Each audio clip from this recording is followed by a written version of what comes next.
Avec l'affaire Hervé Bobda, des noms ont été cités. Pêle-mêle. Les stars des réseaux sociaux, les influenceuses, journalistes, et aussi, vous avez commencé à voir une photo qui a circulé où Hervé Bobda se trouve sur un canapé avec le colonel Joël Émile Bankui. Et du coup, les gens se sont dit, certainement c'est un grand qui le protège. Sur le fauteuil et dans cet appartement, on voit d'ailleurs les deux très souriants et même les télécommandes placées à côté de Joël Émile Bankui.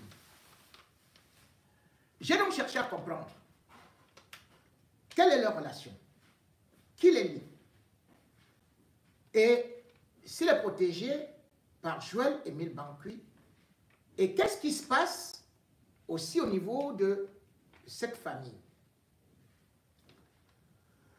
En faisant mon enquête, j'ai découvert effectivement que Joël Émile Bankui est un ami de longue date de la famille Bobda.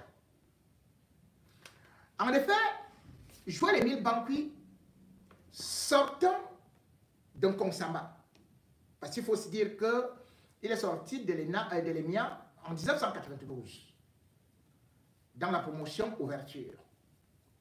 Il est donc affecté en Konsamba, où il a assez sévi avant d'aller dans une région, dans une zone où il y avait pas mal de crimes. Il sera donc commandant de compagnie de la MIFI, donc le seul commandant de compagnie à la MIFI. Avec ses méthodes, parce qu'il ne rigole pas, Joël Émile Bankui va donc essayer de mettre la propreté, comme on dit, nettoyer la ville. Et en nettoyant la ville, parce qu'il arrive justement à la MIFI dans les années 98, il va y rester, je crois, 98-2001. Il devient un homme qui marche sur tout ce qui bouge. Et grand. Et d'ailleurs, pour ceux qui se rappellent, une histoire d'ailleurs le concernant était sur l'assassinat du neveu de Kongel Kam. En réalité, ce n'est pas lui qui l'a assassiné, mais c'est un autre commandant. Mais comme il était le commandant de compagnie qui coordonnait tout, c'est lui qui devait donner des explications. À cette époque, il y avait un grand réseau de bandits qui sévissaient, qui terrorisaient les milliardaires, qui pouvaient venir de jour comme de nuit. Et d'ailleurs, ils étaient 9. C'est l'un des premiers gangs qui a été neutralisé. Dans cette affaire, pendant que les autres criaient, la hiérarchie l'avait félicité d'avoir réduit la criminalité justement là-bas à l'ouest. C'est ainsi donc que tous les milliardaires vont chercher à devenir petit à petit ses amis.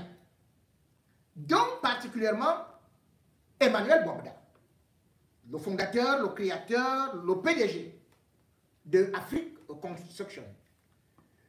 Il va connaître Émile Bankui à travers une histoire. Parce que c'est un problème qui va arriver au niveau de la compagnie. Ça concerne justement Emmanuel Bobda, qui est accusé de ne pas payer les salaires à un certain Fosso Jean II. Fosso Jean II décide donc d'expulser quand même un millionnaire, un milliardaire, Emmanuel Bobda. Et pourtant, quand il construisait cet immeuble, c'est chez Emmanuel Bobda qu'il était parti prendre le matériel de construction. Mais il avait payé. Mais quand il arrive, comme c'était un conflit d'ego, c'est moi le plus chaud, c'est moi qui ai plus d'argent, et surtout que Emmanuel Bokda, c'est quelqu'un qui aimait des problèmes. C'est quelqu'un qui marchait sur tout le monde, qui marchait sur ses employés, qui également gérait toutes les femmes de ses employés. Bref, il était la photocopie. Ou alors, c'est son fils, Hervé Bokda, qui est sa photocopie. L'affaire va arriver chez Bankui. Et c'est Bankui qui va régler le problème entre ces deux dignitaires, ces deux gigantosaures de la région, à savoir Emmanuel Bokda et Fosso Jean II. C'est ainsi qu'ils deviennent donc très amis. Bankui pouvait manger chez lui à midi, et lui chez Bankui le soir, ainsi de suite, ainsi de suite. Bankui va se faire un réseau incroyable à l'ouest avec tous les milliardaires, que ce soit même le père Victor Fosso, les Foni, tous les Sohen, ils étaient avec Bankui. Donc, du coup, celui qu'on appelle Hervé Bokda devient le fils de Bankui. Il devient le fils de Bankui. Ce n'est pas son petit frère, parce que je crois que Bankui aura bientôt 60 ans là, oui. Parce qu'on avait dit qu'il devait aller en retraite là, comme en avril 2023. Mais Paul lui a rallongé. Donc, Émile Bankui a tellement travaillé dur là-bas, avec ses méthodes, parce que je vous dis, ce n'est pas un homme tendre. Hein. Bankui n'est pas du tout tendre.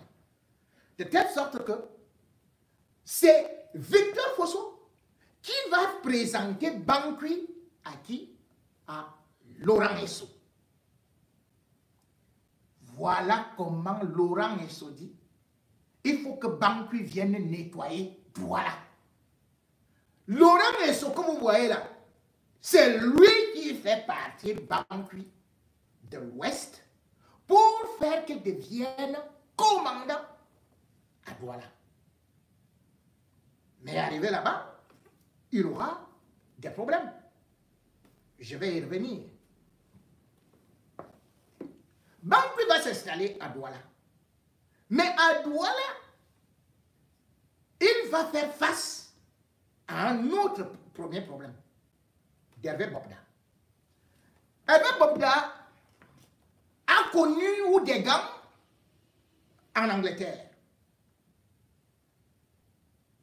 Il a fui.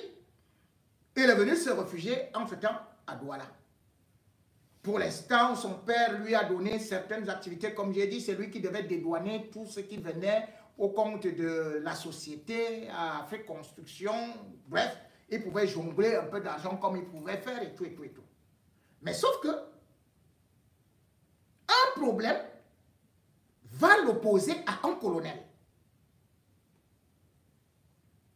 On ne sait pas si cette affaire-là concernait déjà leurs histoires de nuit ou quoi. Toujours est-il que j'ai tenté de faire une enquête sur ça. Personne n'a voulu m'éclairer sur ça.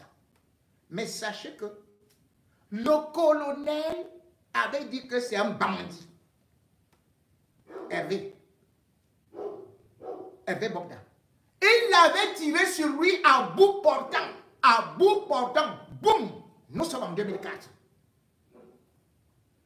2004, Hervé Bokda a échappé à la mort. Parce que la balle a pris juste au-dessous du cœur. C'est Joël-Émile Bankui qui viendra le transporter. Et il va l'amener à la clinique Mouna.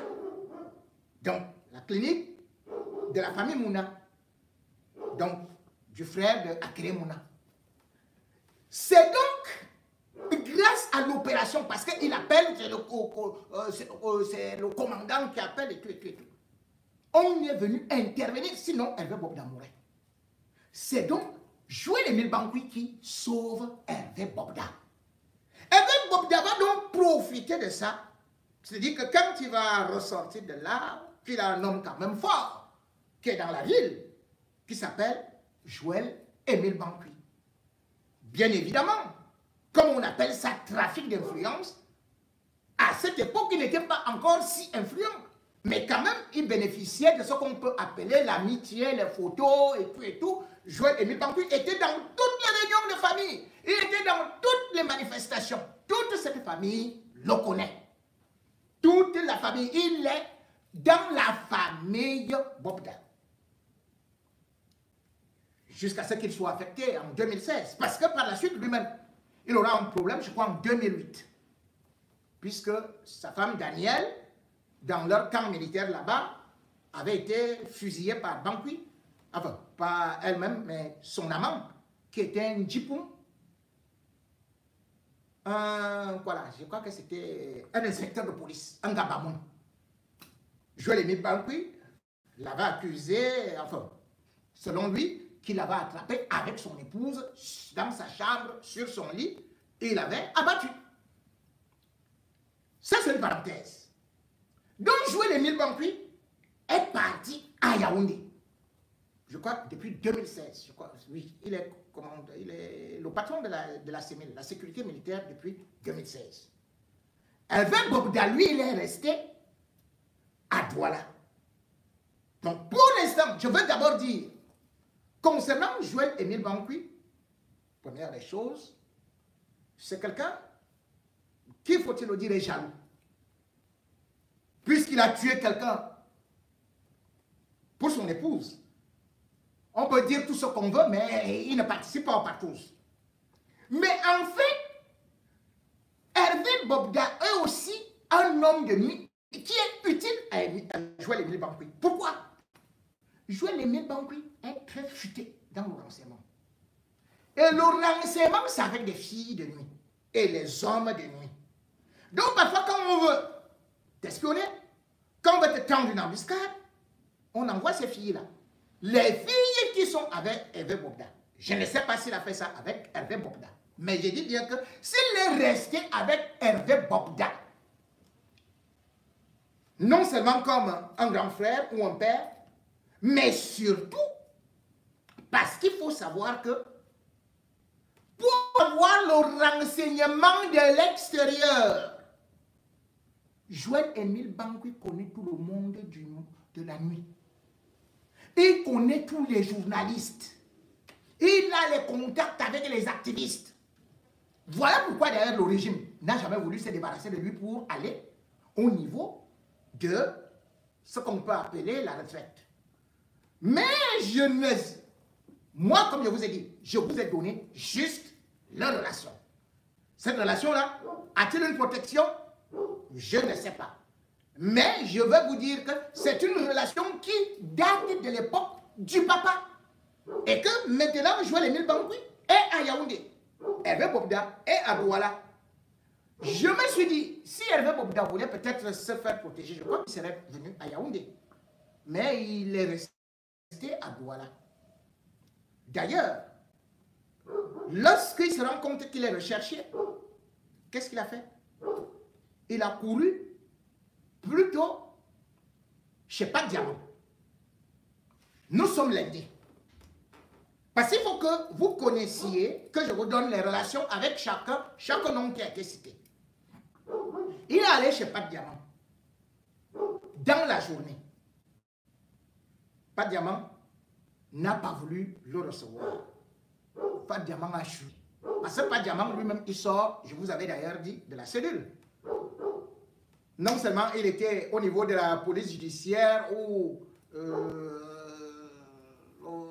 la bande de commissaire escroc là voulait lui arracher quelques milliards et finalement ils n'ont rien eu. Ils l'ont transféré au niveau du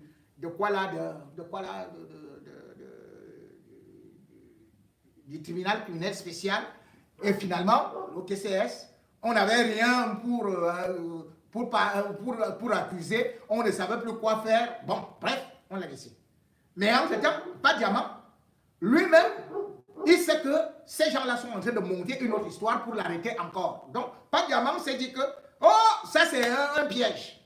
Et surtout que tu reviens comme ça, là, non, non, non, non, je ne te veux pas. Donc, ce n'est pas chez Pat Diamant qu'on l'a arrêté. D'ailleurs, il n'est jamais entré dans la maison parce que Pat Diamant n'a pas accepté. La relation avec Pat Diamant, c'est quoi? C'est son cousin. Il est le cousin germain de Pat Diamant. Le père de Pat Diamant est le frère, était le frère plutôt de Emmanuel Bobda. C'est le père de Pat Diamant qui meurt le premier. Et quand le père de Pat Diamant meurt, eh bien, Emmanuel Bobda devient donc le père de Pat Diamant et aussi le père de Hervé Bobda. Comme ça, c'est comme ça. D'ailleurs, quand Emmanuel Bobda va mourir en août 2020, il y aura une veillée qui sera organisée ici à Paris. D'où certaines photos. La veillée se fait au 8e arrondissement de Paris. Qui organise ça? C'est pas Diamant. C'était dans une église. Après, il y a eu une réception. Ça, c'est au niveau de certaines relations. Mais maintenant, quelles sont les autres relations qui sont cachées derrière?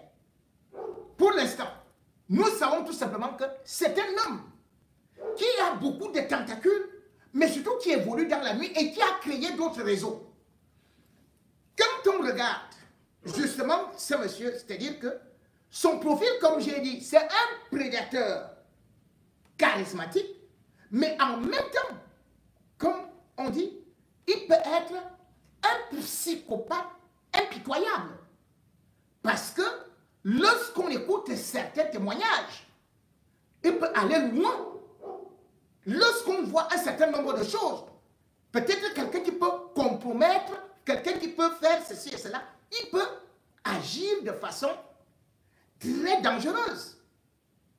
Et il faut savoir surtout que concernant sa relation avec Joël-Émile Bankouy, Joël-Émile Bankouy a entraîné ce monsieur-là au karaté. Il venait au club de Joël-Émile Bankouy. Vous savez que Joël-Émile Bankouy, comme vous voyez là, il a la ceinture noire. Hein? Donc Bobda a d'abord fait en Angleterre ce qu'on appelle le culturalisme. Puis quand il arrive à Douala, il se met à entrer dans des clubs d'arts martiaux. Et parmi ses grands maîtres, il y a eu, bien sûr, le colonel Joël-Émile Bankouy. Donc quand ce monsieur frappe sur les femmes, c'est d'ailleurs interdit quand vous faites les arts martiaux. Il s'est forgé, pas pour entrer dans la même comme il se présente souvent, mais il s'est forgé pour agresser des hommes et des femmes. Il s'est prédisposé, il s'attendait à ça. Et comme je vous ai dit, si on fouille dans son passé, je vous ai seulement donné quelques éléments, je n'ai pas eu le temps, vous le savez très bien, c'est une histoire récente. Quand on fait une enquête journalistique, ça peut prendre des mois, voire des années. Et parfois, on utilise des consortiums. Mais moi, je suis là parce que vous me demandez de vous donner des bribes d'informations. Ce qui est vrai, ce qui est réel, ce qui est concret. Je ne suis pas dans ce qu'on appelle l'imagination, la philosophie. Je vous parle de ce qui est concret et ce qui peut se vérifier. Les noms que je cite, ce ne sont pas les noms anonymes. Ce ne sont pas les noms inventés. Ce ne sont pas des histoires inventées, c'est des histoires qui existent réellement. Donc, côté Joël-Émile Bankouy, je peux vous dire que bon, voilà ce que j'ai appris de leur histoire. Mais côté familial aussi, il faut savoir qu'il y a des conflits internes. Est-ce que c'est ces conflits internes parce que Hervé Bobda dit qu'il est victime d'un règlement de compte parce que son petit frère, lorsque son père mourait, a décidé d'anticiper un certain nombre de choses. Selon Hervé Bobda, son frère, malgré le fait qu'on voit certains communiqués, a pris le compte bancaire de leur père, Emmanuel Bobda. Et il a changé ça pour que ça devienne son compte. Comme c'est des Bobda et tout est possible au Cameroun, voilà son raisonnement. Voilà ce qu'il dit. Et il dit que c'est à partir de là que son frère monte toutes ces personnes, toutes ces histoires pour pouvoir l'accuser. Et à partir de là, ils disent donner les numéros d'anonymes et tout et tout. Mais comme je vous ai dit, concernant la richesse de leur père, cette richesse est presque aujourd'hui spoliée. Même si on dit qu'il était milliardaire, mais sauf qu'il est endetté. Et qu'aujourd'hui, il y a bien Kanga Joseph qui a été désigné comme administrateur pour s'occuper de tous ces biens-là. C'est pour ça que je n'ai pas voulu prendre en considération le prétexte balancé dans des réseaux que c'est une affaire de succession parce que ceci et cela. Parce que pour l'instant, personne n'a de mainmise sur l'héritage. À part peut-être ce que Hervé Bobda lui-même prétend que son frère a voulu détourner, faire ceci. Donc, il y a d'abord des problèmes au sein de la famille. Ça, c'est vrai. Et il y a de la concurrence au sein de la famille. Ça, c'est vrai. Et il y a des mésententes au sein de la famille. Ça, c'est vrai. Mais aussi au sein de la famille. Parce que le père avait beaucoup de relations. Chaque enfant a récupéré une part de relations pour exploiter à sa guise et pour régler aussi les comptes à d'autres. Il faut donc savoir que même si aujourd'hui on parle de Hervé Bobda, c'est un réseau qui vient du fait que son père était haut placé. Hervé Bobda, qui pouvait avoir de l'argent et qui pouvait encore banquer, a donc réussi à mettre, vous le savez, les personnalités au Cameroun se mettent par la poche. Et comme c'est aussi par le sexe, il tient le monde du sexe. Et le monde du sexe, c'est le monde de la nuit. Et dans le monde de la nuit, on dit souvent que les hiboux ne viennent pas raconter le jour ce qui se passe la nuit.